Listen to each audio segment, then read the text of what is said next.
Good morning, children.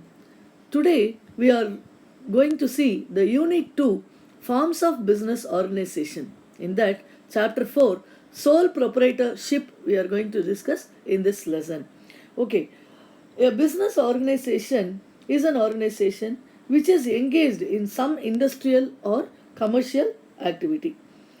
So it may be owned and controlled by a single individual or by a group of individuals according to the nature of the business they are conducting. It can be distinguished from other undertakings on the basis of its ownership, management, and control. Here we are going to discuss about the sole proprietorship. What do I mean by sole proprietorship? Sole means single. Proprietorship means ownership. That's all. Single ownership. See, sole proprietorship is a form of business organization in which an individual introduces his own capital, uses his skills and intelligence in the management of its affairs, and as you all know that he is solely responsible for the advantages and disadvantages of this business, or that is the profit or loss earned by him will be depend on his own decision only. Then that is he is solely responsible for the results of its operations. See, he may start his own shop in his own building or rented premises. He may use his own capital or he may borrow the funds from others, and he may use his own manpower, family members' manpower, or he may appoint some helpers for to assist the business. But he is the only owner of that business concern. So this type of business concern is called a sole proprietorship, and as you all know, this is the oldest form of business organization. Now, let us see the definition of sole trader by J. L. Hansen.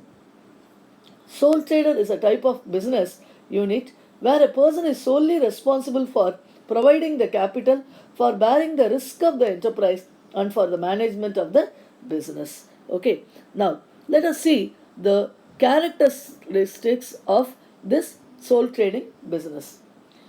First one is ownership by one man. It is clear, very clear from the heading itself, that one man is the owner of the business concern. He contributes his own capital or he may borrow from bank, whatever it is, and he is responsible for all the activities and decisions of the business.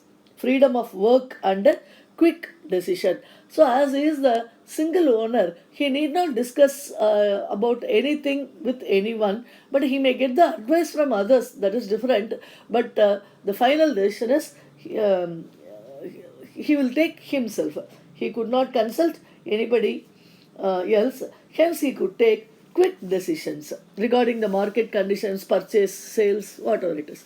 Then unlimited liability. See, what I mean by unlimited liability, as he is the sole proprietor of that business, see, if he faces any loss, the that is the from whom he borrowed money, they have the right to realize the debts from his own property also. So it has the unlimited liability. It has advantage in one aspect and disadvantage in another aspect.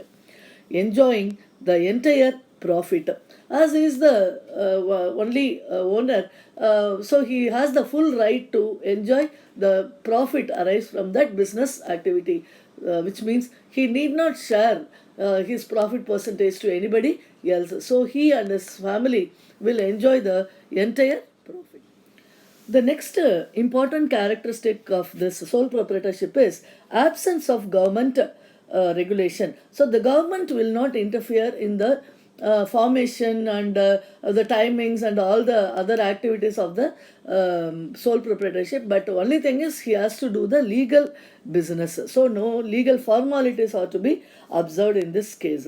Then no separate entity. So see, the business concern is completely depends on the person who has started that business. That is, if he attained that is old age, or due to his death or something, insanity or insolvency will affect the business also. So, of course, his son or daughter may continue the work, but this business will certainly affect at the unwanted happenings of the owner. Then, next one is maintenance of secrecy is possible in the sole trade business ship, because he manages all the activities of the business. He need not reveal his secrets to anyone else, so that he can take quick and bold decisions regarding all the activities of his own business. Children, so far we have discussed the meaning and the definition of sole trading business, and we discussed in detail about the characteristics of this sole trading business. Let us recall quickly the characteristics: ownership by one man, freedom of work and quick decisions, unlimited liability, enjoying the entire profit, absence of government regulation, no separate entity, and maintenance of secrecy. These are the main characteristics of sole trading business.